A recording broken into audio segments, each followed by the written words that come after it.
que Jean-Nicolas et Jean-Michel ont fait avec Valérie, bien sûr, puis toute l'équipe. C'est fantastique. C'est vraiment un très beau produit qui est léché visuellement, très agréable à lire. Je pense que nos lecteurs et les gens de la communauté d'affaires vont être très fiers d'ajouter ça à leur lecture hebdomadaire. Je pense qu'un média qui veut fonctionner avec succès doit avoir sa communauté d'affaires de son bord.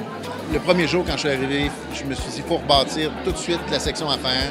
Puis, à force de jaser avec les gens de la communauté, parce que j'en ai rencontré, je dirais, j'ai eu 2-3 dîners par semaine quasiment tout au long, puis des colloques auxquels je me suis joint et tout ça, tout au long du printemps, puis même cet été. Puis plus le temps avançait, plus mon idée était faite, il fallait qu'on se lance dans un projet comme celui-là, comme le magazine, qui va nous permettre de faire des reportages un petit peu plus en profondeur, de prendre plus de temps également pour aller rencontrer les entreprises, faire des portraits d'entreprises, parler des différents enjeux de la communauté qui sont vécus ici à Québec. L'autre affaire, c'est que la communauté d'affaires à Québec est vraiment extraordinaire, elle est vraiment extrêmement dynamique. Montréal, d'où je viens aussi, bien sûr, mais Montréal, c'est 4 fois plus gros. Moi, je trouve qu'il y a un succès économique à Québec qui est fabuleux et je pensais que c'était important qu'on témoigne de ça. Et je suis très, très content qu'on l'ait fait en premier. Il y a beaucoup de médias à Québec, il y en a d'autres qui auraient pu le faire. On l'a fait en premier, puis pour moi, c'est un gage de succès pour l'avenir du Soleil. C'est quoi le plus-value d'un tel magazine pour la communauté d'affaires de Québec? Bien, moi, je pense que c'est quelque chose, c'est un produit qui a été recherché. On a eu des conversations avec vous, avec Le Soleil, pour dire il faut augmenter le contenu de la communauté d'affaires.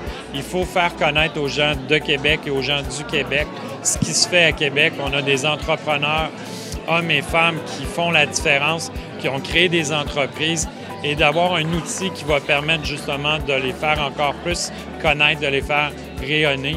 Je pense que c'est l'objectif qu'on voulait, qu'on espère que vous avez été capable d'atteindre avec cette première édition.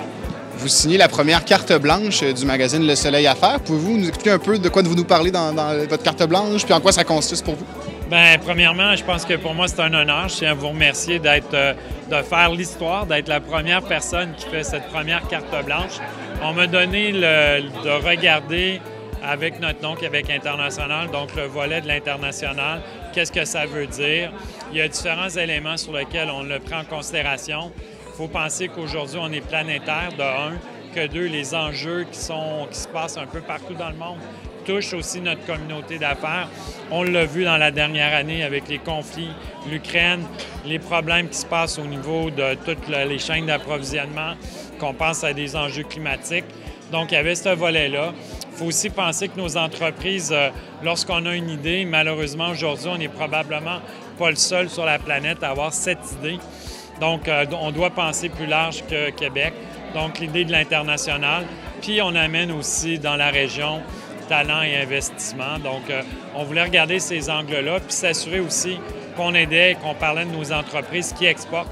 On a des grandes entreprises à Québec qui ont pris la route, qui ont décidé d'aller plus loin que leurs produits, leur technologie. Donc, de voir comment ces entreprises-là exportent à l'international. Et vous en avez quelques exemples dans votre première édition qui sont là. Vous êtes déplacés sur différents territoires pour justement voir l'empreinte de nos entreprises de la région qui se sont implantées, dans ce cas-ci aux États-Unis ou ailleurs.